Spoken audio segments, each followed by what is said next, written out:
of Seed and Soil, Unincorporated Voices of Food, Farming, and Freedom. I am Sommer Sibilly-Brown, your host, and this podcast is about capturing the stories of farmers, fishers, healers, caregivers, people who eat food, cook food, make food across the U.S. Virgin Islands, and hopefully we expand out into the Caribbean. And today I have with me Miss Zavira Wilson. Hey, Zavira. Hi, Summer. How are you today? I'm wonderful. I'm going to call you Zavi. So, Zavi, one of the reasons I invited you to be on this podcast is one, you came very highly recommended. I want you to know that like the elders in farming was like, you must have Zavi. You must have Zavi. Oh my And I was God. like, yes. And I was like, I really want Zavi. So this was good. We matched. But because I think a lot of times we think that people who are interested in farming are a certain age, right? And we have this view of a farmer as not you, you know, not a young, beautiful person in the prime of their life who is beginning something and just like has this connection. I'm assuming you're going to tell us about that, but have this connection to food, farming, earth. So I would love for you to share with us, listeners of our podcast, who is Zavira Wilson? I was born here on St. Croix. I was raised in the rainforest. I've always been a bush baby. I've always had a connection to the land. My parents, they started Mount Victory Camp, and that was a community space for people to come and stay in the rainforest. They had a bar, they would do pig roasts. Like they really tried to get people of the Virgin Islands up there to enjoy the space, like enjoy the green space. And from a young age, I've always been social. I've always been around new people and in the bush. Like I always hear stories about when I was a kid, they'd be like, yeah, we didn't know where you were. And then we'd look up and you're in the tree. Yeah. Okay. So that's always been like a deep memory for me, is always being barefoot in the rainforest. But when I was 9 years old, my family packed up and we moved to Portland, Oregon. Which is still very green, very beautiful, but it's a suburban city. So I kind of had to hide my Virgin Islands identity. It was too cool for kids. When I would say, oh, yeah, the beach and the food and the people and the culture, like it was too much for Portland. Like they didn't see it and appreciate it. It was a jealousy thing, especially at the young age of like 12 and stuff. So I felt like hiding it. I didn't speak of it anymore. I didn't really visit anymore. I lost a lot of like connection to this island. But in about 2019, right before COVID hit, climate activism became a huge thing for the high schools and middle schools. There were massive strikes where thousands and thousands of students were walking out in the middle of class and marching on our bridges. Portland has like a bunch of bridges, we're known for it. And so we'd take over a bridge and walk across it. And that was like that kind of sparked activism for me and advocacy and speaking and like the power you have as a student, especially. But then it also had me thinking about climate and just like the earth that we're on, which is slowly helped me like reconnect the pieces of like, I'm supposed to be doing something for the earth. I'm supposed to be part of the earth and connected. And so as I graduated high school, COVID hit, I became really, really involved in the George Floyd protests. I was part of a group, we called it PDX, Black Youth Movement. It was about 20 of us, and we were fundraising for protective gear for us because we were in the like dead center of the protests in Portland. Are you aware of any of the protests? No, I like you. Oh, yeah. I'm quiet because I'm in it. So please share more. So in Portland, there's a long history of anarchy and Antifa and liberal movements, mutual aid, and so this kind of like after COVID or during COVID, like sparked it all up. So there was a lot of police confrontation, a lot of very intense protests for specifically the Black community in Portland, which not a lot of people know that there is a Black community in Portland. So like the history of Oregon, it's one of the, maybe even the first and only white only state. Oregon was a white only state? Yes. And so people moved across, they went through that whole walk across the plains just to go to this white only state. So they started inviting Wow. people of color in because they could work, they could build the railroads, they could build all these buildings and the dams and everything. And so there's always been communities of color, but they've always been workers and they've always been kept tightly knit. And so in Portland specifically, they've been moved all across Portland, like in different, the gentrification in Portland is so intense and so serious. They were literally herd like cattle all throughout Portland. And so that kind of made the community really tight knit, very strong, but it's kind of quiet. Like people don't, you have to look for it, you have to find it. I have like literally what you're sharing, I have no idea. Like my brain is going like, because like I want to go home and like I want to research it. So yeah, keep going. This is good. Yeah. I'm learning. So I went to a high school called Jefferson High School. It's the only historically Black high school in Oregon. And I kind of went to it at its downfall, unfortunately, because as of now, it's majority white. So when I was there, it was the last couple of years of it being majority Black. So this is because the gentrification around Jefferson High School has gotten so bad that all of the Black families are now moving out, even outside of Portland proper area. They no longer have ability to be there. So after high school, then you choose to... Well, the protests were really intense for me. I was really in the thick of it, especially with this organization that I was there to create. We did create a 501c4 nonprofit.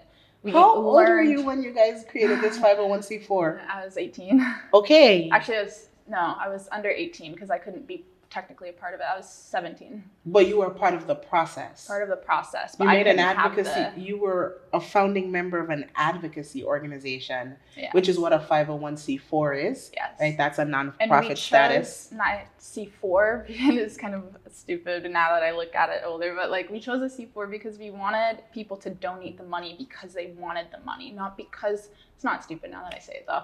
We wanted to donate the money because they want that money to go to the right place, not because they're trying to get a tax benefit off of it. And it was more of like a statement for us to do it. No, I think it sounds really smart. In the Virgin Islands, I don't know of any. They may exist.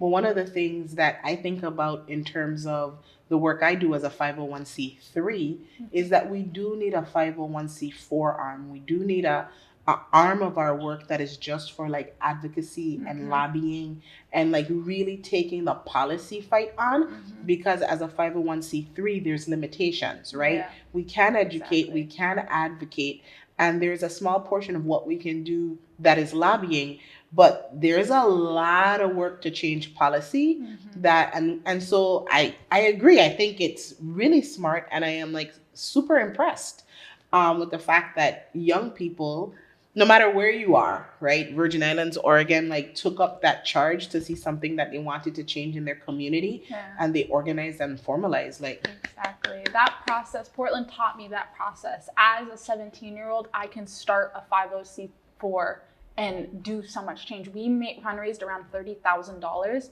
and we directly distributed it to Black families and Black students and Black people. We didn't do any we supported GoFundMes. We were Venmoing people. One of my favorite fundraisers we did is we directly supported people's Thanksgiving dinners and their Christmases. So we supported like 6 families. We bought all of their Christmas presents that year so that those kids could have a good Christmas, Like we really just wanted the money to go directly back to the community in ways that we weren't seeing with the organizations that were there. Because we saw a lot of adults making a lot of bad mistakes and being bad leaders for us. And so we took their mistakes and tried to do better. As an adult who probably at times is a bad leader, I just want 2 examples. Like, what are some of the decisions that you see adults in leadership make blanketly that you're like, hey, that's actually maybe not the right decision, that you wish you could have informed differently? Some of the groups would take the money and support white people because they were activists in the community. They were putting a lot of work into the community. So they were putting the money into them. And there was a lot of debate as to where money should go, how it should be used. And for us, it's so simple. Money goes back to Black people, goes back to supporting the cause and back to helping us stay safe in the streets, especially because we were young. We got a lot of support for that because we're there not only to help uplift Black voices, but protect Black voices out there, because we were getting targeted. We were getting doxxed. Like a lot of my friends, like we found... What is doxxed? One of my friends, we found a website, her father's name, her mother's name, her home address, her school, her entire history is sitting there. And we've had specific people coming after us, looking after us. It gave, like, another reason I came to St. Croix is like the intense paranoia that Trump supporters and people who were against George Floyd gave us. They really were scared by children fighting for their existence. They were terrified. They came after children because we tried to protect and amplify our voice. You gave me goosebumps. And the reason being is because currently in the farm community, with the state of like immigration and the need for advocacy and the need for people to speak up and stand up and amplify voices and protect, at my ripe old age of 47, right? It's actually the first time I heard the term doxxed, right? And so I was like, well, what's that, right? Understanding that people who across the US who are trying to amplify voices, who are trying to protect people, like there's a place where all of their information is stored and they're being watched, right? And they're like on this watch list and like their houses are getting phone calls. And so I can't imagine, one, experiencing that myself, right? Because we live in a world where that doesn't happen in this way. You know, there's a layer of safety being here. So like, I don't know if Virgin Islanders, maybe other Caribbean islands, you know, might experience it, but I don't necessarily know that that's something that to live in the US Virgin Islands, you have like a fear or even an understanding of what that means. And to go through that at 17, yeah, wow. Okay, so you're activated, you're active, you're part of this movement, you create a 501(c)(4). How did you end up coming home? For everything was becoming too much. So during online school, I decided to start taking semesters down here. So my parents, we kept property in the rainforest, and we started building. So I would just join my dad for a couple months and start helping him. And so that involved painting the house, planting trees, a lot of just sitting around and doing nothing, walking down to the beach. And all of that just like calmed my brain down in a way that it hadn't been calm in so long. And then watching my parents farm and like getting back into that, like waking up early and doing the work you need to do, and then you can go to sleep and have a great night's sleep. Like that process was just like a cool blanket over my brain that I hadn't had in a long time. So when I graduated, the School of Agriculture had just opened up. It was its second year being open and its first year of like announcing it and welcoming a lot of new students. And so I found that that was like aligned perfectly with me of like finishing high school, wanting to come back to St. Croix and wanting to do agricultural work. I remember the like realization I had one day. I was like, I don't know what to do, what my major is going to be in school. Like, it's just so much. There's so many options and choices. And I literally just sat there and I looked at a tree. Back to the tree. Tree's a focal point. And the tree was, I was just looking at the tree and I was like, yeah, I like trees. Back to the tree. Let me look at this tree. Let me think about this tree a little longer. And so I looked into botany, agriculture, plant science. I landed on plant science because I didn't know too much about like vascular systems of plants and like the process of crop science and everything. So I wanted to like really understand the nitty gritty. So you just said something that I want to highlight: vascular systems of plants. Yeah. When we talk about the vascular system in the human body, we're talking about basically veins, capillaries, where blood and oxygen and nutrients travel. And you're saying that plants have a similar... They have a similar system. Get out! Who knew? Who knew? No, and seriously, I didn't know. I mean, a little bit, but to the point that it's actually called the vascular system of the plant, I didn't know that. Yeah. It's like even with the soil, there's capillary systems, like the plants, the way it moves nutrients up and down. It's really similar to the human body. Like we have a lot of similarities with plants. But yeah. No, okay. So I wanted to bring this up. Do you remember? I remember now. So do you remember where we met? Now that yes, it was the ag business boot camp that I attended. The James Epps Institute. Yes. That happened on Sager Farm. Do you remember your project? Yes. What was it? I remember it was a flower project, and so it was multi-levels to it. So it's like a flower farm to have fresh cut flowers. At the same time, it's renting land from farmers. At the same time, it's also beekeeping, because if you have bees on the property, it's helping our flowers, but also the farmer.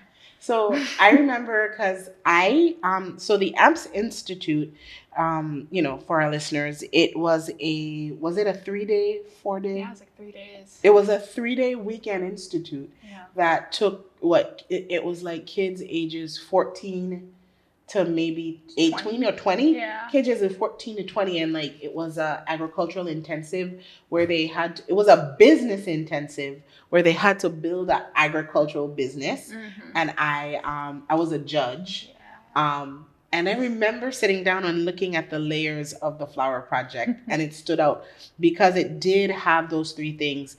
And it was this desire to increase pollinators through this, like, lease me a piece of your land, we'll plant the pollinator bed, but we'll also get cut flowers from it. And I thought it was pretty smart. Yeah. So from the first time we met, I was like, oh, this is really, really good. And I remember telling you, I know a flower grower, Gary Matheson, who lives in Maine. And I was like, when he comes on island, I want to make sure you all meet. Yeah. So like that was our first intersection. How old were you then? Like 18. 18. And then, like our worlds touch points. And then I realized that in the very small island that is St. Croix, my dad knows your dad. Like, of course. And my mom was like, Matilda and Bruce. Yes. And then I found out that my dad's your dad's friend. And so we are about 30 years apart in age, right? But like still there's just these small intersections of relationship that happen when you live in Oregon or when you live in the U.S. Virgin Islands, right? Community matters. Yeah. And to the farming community, I want to say, I think your generation is a really precious commodity. So you looked at the tree, you chose agriculture as your major. It's been a 2-year journey so far? 3 years. 3-year journey. Yeah. What did you do? This is going to be a hindsight question. You think you made the right choice? Are you still interested? Did you fall more in love? Or do you feel like you were disillusioned? Like, what has happened for the now 20-year-old, 21-year-old? 21. Almost 22. 21-year-old, almost 22 Zavi in terms of like this 3 years and this choice? Yeah. I still stand by it. I think I made a great choice. Not only for my education, I got to learn about this island in ways that I never could have. Like getting an education in the States and coming down here, it would be such a different experience. I'd have to relearn everything. So getting to learn about the world, but specifically from the VI perspective, is beautiful. Like it's really been nice to take things from the world, the US to St. Croix specifically. That's how every single one of my classes were around, or how they went. Not only that, I was able to reconnect with my community and meet so many new people. My favorite thing about the School of Agriculture is the fact that half my class is traditional students, so people my age, and the other half of the class is over the age of 60. And so I am learning all these new things as a student, but then also I'm learning about life from these 60-year-olds. Like they knew so much about every topic. They had so much insight about life that like every day was like a life lesson, a college class, like a new friend to be made. So there's an intergenerational bridge being built there. And I didn't know that. And I think that could probably, like you said, most students attending larger universities, not here, they're not having that experience. I'm sure there are older people in their class, but to say like half of my class is above 60, while the other half is like in between like 18 to 22. like that connection, that's super beautiful. And I don't think many people here who live here even realize that's happening, but there's definitely a transfer of knowledge benefit. Mm-hmm. Okay. Nice. And I have actually thought about, like, do I want to take a class? Do I have time to take a class? Yeah. Just to get into the more specifics of growing. So plant science, what do you intend to do with it? Like, if you get it when you graduate with your degree, what do you intend to do with it? Well, I did plant science at UVI. I got my associates with it. Thank you. I decided to expand beyond that. I'm happy that I have a really good understanding of how plants work, but I want to understand the environment around them and how how they relate to each other, how humans relate to it. So I'm doing a bachelor's in natural resources and environmental management this upcoming semester at the University of Hawaii. So I'm expanding beyond it a little bit. Environmental science. So this is Management. environmental science management. On one of the episodes, actually, we speak to Luca Gasperi, and Luca. I am talking to Luca, and he is talking about all of his. Like, I'm like, what do you hate, Luca? And Luca's like, Luca's so sweet. He's like, well, if the thing that's giving me the most trouble is, he talks about like rodents, he talks about drought systems, and then he talks about wildfires, right? Mm-hmm. And those are all, so what we come to is, right, like the things that are driving him, or the things that he finds most challenging on the farm, are all things that have to do with climate and environment. Mm-hmm. So when you say environmental management, what is your best understanding of what that job could look like? Whew. I don't know. Like, and you don't have to get it right or wrong. Like, this is the exploration. Like, what do you think it'll be like? What do you think you'll be able to do when you're done, or hope you'll be able to do when you're done? Well, yeah, I've done a natural resources training course. So I know Luca because I was part of this group, and it was a natural resources training group. We went to Luca's farm, and we spent many days working on his farm, planning about his farm, creating a not farm management plan. I'm forgetting the word right now. It's been a while. But we created this plan for him to be able to help him as a farmer, but help the environment around him. Mm-hmm. This was with the NRCS as well. So working with the government and being able to help farmers get the money from the government, which I had never dealt with NRCS or any of that part of the government before. And that is a headache. We'll say that. It's hard. There are so many steps you have to do to be able to get this money. And as a farmer, I don't know how they would be able to do that and grow their plants at the same time and produce. Like, you need someone to be specialized in this to be able to help the farmer. Correct. So that's kind of what I want to be able to help farmers. I want to be able to help them do the legwork that they can't really do because they need to be out on the field. So I get that. So, like, at VI Good Food, right, one of the things that we do is technical assistance. Mm-hmm. And we find ourselves in trainings with partner agencies on how to do just that, how to navigate NRCS, how to navigate FSA, how to fill out their forms, how to advocate for yourselves, how to execute your contract. Mm-hmm. So that is a whole skill set that is necessary. And I think when I talk to farmers, that's what I hear. It's like, hi, I'm a farmer and I'm farming. And so I get that you want me to write grants to support my business. I get that you'd like to see a business plan. I get that you would like to see my pesticide management plan. Mm-hmm. I get that you would like to see my farm layout, like all the things, my farm management plan. Wonderful. In the Virgin Islands, we have a lot of smallholder farms who are either single person farms or just like husband and wives, and they also have to have a job. Mm-hmm. So like here, I don't know, there's great need for that skill set. Mm-hmm. There's great need for a person to train other people on how to support farmers, and two, to give that direct support. So I'm super happy that you are going to Hawaii. Are you excited? And what was the application process like?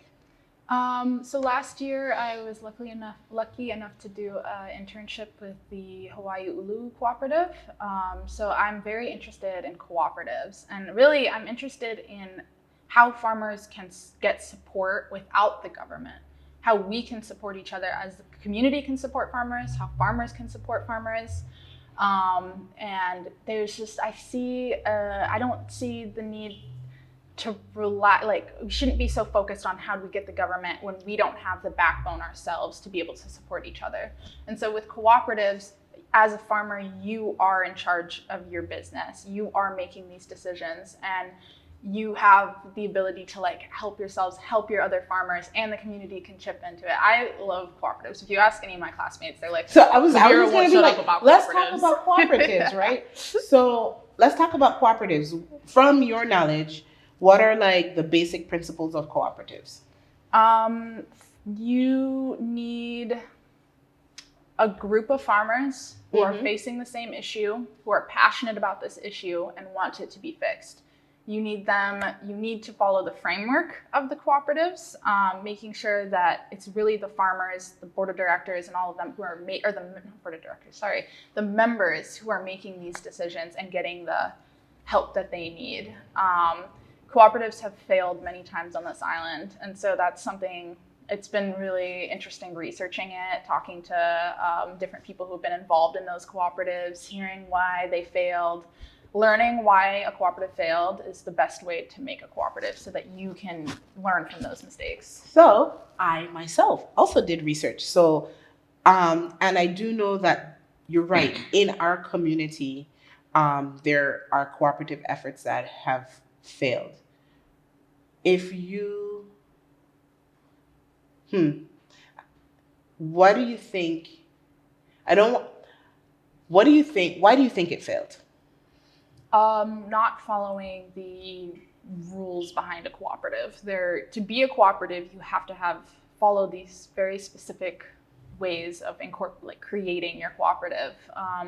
When I've looked in the past, especially the more recent cooperative, it wasn't a cooperative, it was a business kind of, or it was, I don't even know what you would call it, but it wasn't following the rules that you need. Another step is trusting each other, like having a community. Like farmers are very like, and I don't blame them, they're on their own. They have to get the things done for their farms however they need to do it, for their animals, for their plants. And so they've kind of got a tunnel vision sometimes of like, this is how I've done it for so long, this is the only way I know how to do it, I'm not going to deter from this path, otherwise that might cost me money. And so kind of I'm hoping to be able to show farmers that like it's not bad, like just because it failed in the past doesn't mean it's not going to work, doesn't mean you can't trust it, because like in the end a cooperative is going to help everybody involved if you do it right. So, like in my experience, I think you said the key word. Well, you said a few important things. You said following the cooperative model. In my research, I feel like people did try to follow the cooperative model. I felt like you remember they made this film about education, Waiting for Superman? Yeah. I think that in some cases, farmers are waiting for Superman. And so any person who comes forward and speaks up or has a little bit of bandwidth, we tend to strap a cape on their back, and then we default action to them, even in our cooperative model. So Zavira and Sommer are a member of a cooperative. You have a little bit of advocacy experience. I have a little bit of a nonprofit experience. All of a sudden, the other 4 or 5 people, they step back and they start to default to, they force us into a superimposed position of leadership. So then we start taking on decision making, right? And that one member, one vote kind of thing doesn't work. But when it starts not going right, all of a sudden there's like blame assigned. And I know it's not that simple, right? But I think that that's one of the problems. Like our cooperative mindset has to be cultivated with one, technical assistance. There has to be real-time support to make sure, like training wheels, that while we are becoming a cooperative, we are being guided in that development. So I think you're on target there. I think trust. Oh my gosh. It's a big one here. Like people aren't trusting. I think people aren't trusting. I think the the inherent implications of past failure and a society that has learned blame and shame as a mechanism for justice, right? And that's not the farming community. To me, that's the Virgin Islands, right? Unfortunately or fortunately, we have on another podcast episode, we talked about how young we are in governance, right? Yeah. And in that podcast, like as a measure of our youthfulness, like there is some maturity that has to happen in terms of like you were 17 and you understood, and the group of young people you understood in the community where you existed, that the mechanism for change, yes, it is advocacy and uplifting voice, but needed forms of organization. And you were able to foster and build yourselves in to an organized body that had a focus, which I interpreted as direct support to the most impacted. Exactly. Right? So this is who's impacted by the issue. This is where our resource goes. And we've organized ourselves to fundraise to do just that. Exactly. We have advocacy, right? People raising their voice, but it quickly devolves from being like issue driven to personal, right? Like we blame the government blames farmers. We also talked about this on another episode. Farmers blame the government, right? Like we're in this cycle of blame and shaming each other very loudly. You ever see the movie Shaka Zulu? No. Doom, doom, doom, doom, doom. Right? In the beginning of Shaka Zulu, like my mom loves it, like Bayete, Ungozu. Like I can hear the song in my head right now. But the two villages, as before Shaka Zulu in the movie engages in actual warfare and building swords and like knives, and villages used to shout and scream at each other and throw rocks from across a distance, right? Yeah. But it was a loud shouting match.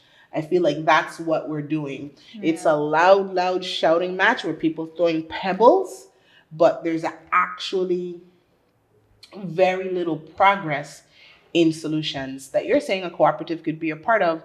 And the thing we got to tackle is trust.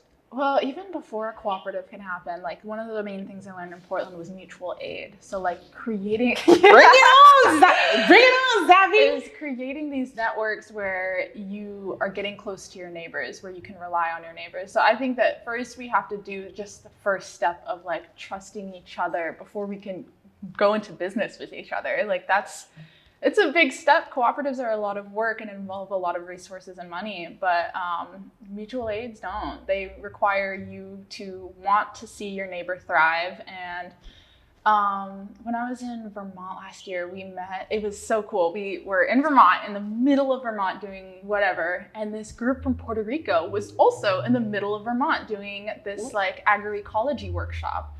And so we met with them, and they were talking about how in Puerto Rico they do brigades. They all gather together. Stop it. Zavi, man, go say it. Talk about the things. They get together and they go once a month to a different farm and just do some work for the farm. And when I was in Hawaii last year, they do the same thing. I don't see that happening on this island. I don't see us going to farms and I make a shameless plug and doing it. So this is so good. So in this next iteration of Virgin Islands Good Food, we also have been traveling to Puerto Rico. Mm-hmm. And we actually just came back from brigading in Vieques. Mm-hmm. And we're working with farmers all across the Caribbean to begin to build like this network. And so we have partners. I wrote this week a grant to help support the research for mutual aid development in the Virgin Islands and what forms it could take across island. Because what we saw when we went to, El Ancon is this place in Loíza that is historically known for like being the place where the Ancon, the barge, used to travel across water. But on their historical family property, they have a small community garden, which people come every weekend and work from like 7 to 12 every day, just working in the garden, and the food is free for community. Then we learned about Josco Bravo. And Josco Bravo is a place that has made 1,000 new farmers, right? And they do it, and brigading is part of the structure of how you earn your like their certification. Like you go through some weeks with them, but then you brigade. So I was like, a Saffron, they do brigading where they do regional brigading 2 times a year. My friend Blaine, they do solidarity brigading. He came down here after the hurricane to help repair. So this mutual aid system, I think, is where the next step is. Yes. And it requires relationship. It requires relationship. It requires commitment to each other. And so actually we have an episode with La Colmena Cimarrona from Vieques where they do weekly brigading and monthly brigading, right? So yes to the mutual aid network. I think that is exactly where we start. And young people are brilliant because, to tell you the truth, I have not heard, I'm learning this now, but I haven't heard anyone else in our community really be like, we need mutual aid networks. And in Oregon, there's a group called the Oregon Black Land Trust. They're trying to find Black farmers and giving them the land that they need. They do the brigades. They help them support to be able to create the farm of their dreams, like doing whatever, if it's lamb, if it's wooling, if it's tree orchards, there's a lot of examples in the States that we can draw from. It's not going to be the same, but we can get a lot of good ideas for it. Hence why we okay, just fund us to do some research to figure out, because the challenge for our mutual aid is I'm thinking, okay, so we will have on-island mutual aid systems, but there are times where we will need inter-island mutual aid systems, right? One for how do you use mutual aid for resilience in terms of disaster recovery, but then how do you use mutual aid for skill building, like to share agroecological labor? I mean, labor, land practices, and then there's the labor and workforce need. People don't have affordable labor here, or skilled labor. So if I'm building this mutual aid network, we can actually use mutual aid to sow and harvest, weed tend, right? And there's mutual benefit, right? Mutual aid also means mutual benefit.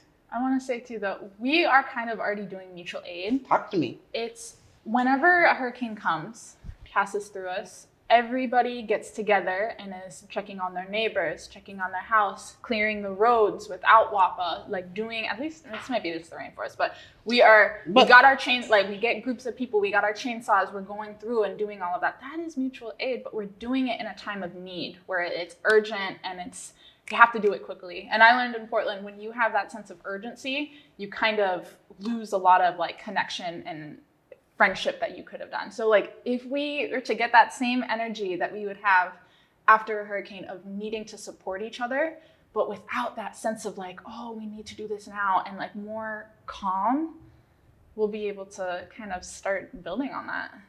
So I think you just highlighted that, yes, I do agree that we do mutual aid already, and that we need to look at the rainforest and the farmers or people who live in the rainforest and their response, or even not just the rainforest, but in our communities, right? Community level disaster response, and learn from what individual communities are already doing to be here's where mutual aid exists, and name it as that. So people don't think it's a new foreign thing coming from the outside that somebody, trying to put on top of us, but actually elevate internally. Where does mutual aid exist already? Yeah. How can we iterate it to serve other needs? Yeah. That's also very smart. I see why the people them were saying, you have to have Zavi. So you will, in the next 2 years or so, graduate with your degree. You will be prepared to provide support and assistance to farmers by environmental farm management planning, and how to okay. My main plan is I'm going to go to Hawaii, get my degree, immediately come back here as fast as I can. You're coming back! I'm definitely coming back. I am Yes, I am leaving for my education, and I'm excited for my new experiences. But I'm very happy to come back. Like coming back from high school to here. You don't even know how to make my heart so happy. It just St. Croix is it. You know, it's a secret. Say it again. Say it loud. St. Croix is it. This is the Yes! spot. Like I don't know where else I'm gonna go. If I could This at is least home base cross right this here. table and just like hug you, because I think I hear so many young people who feel like in order to live a good life, they have to leave here. And in some instances, I see what they're talking about, and I'm just like, you are our most precious resource. What do I have to do to help you want to stay? Yeah. What do you need? Tell us, what do you need? What do you think? This is a good, maybe you could help enlighten that. Because I'm so happy, like, you said St. Croix is it. What makes St. Croix it for you? Like, you feel like, I want to be here. The community. Like coming back and like going to the grocery store and running into the auntie you haven't seen in years and catching up with them. You can't do that in other places. At least I can't, because this is like where my family is. This is where I've grown up. When I drive around, I have so many memories of my childhood. Every month, there's a new fruit coming off the trees. You are making my heart sing. There's so much beauty on this island, and I've been here 2 years, and I still like it's every month is like it's like I just got back. It's beautiful. Yeah, no, I feel emotional because it's just like, this is what, if I could bottle this feeling, because this is what I feel about home, right? And I find so many people don't sometimes share that sentiment because we have a lot of issues. You know, we have a lot of issues around farming. We have a lot of issues around healthcare, around education. You name the systems and we're like, we have issues. And I'm always like, but what place doesn't? Right? Like at different scales, like different places have different conveniences. Like every place has their beauty and every place has their challenge. But the fact that the people of here, like, don't find value in it sometimes, it like literally breaks my heart. So you are filling me so much to hear that, oh, there are young, because where there's one, there's two, right? And where there's two, there's four. Where there's four, there's eight. And so, you know, in my world, I'm in writing, I'm working, I'm trying to get into the system. So to know that maybe there's 8 or 16 or 32 people out there in Zavi's age group who are like, no, I want to be here. St. Croix is it for me. That was like super filling. I feel great. So when I get back, there is in DPNR, there's a newly funded division, TIPA, Territorial Parks and Protected Areas.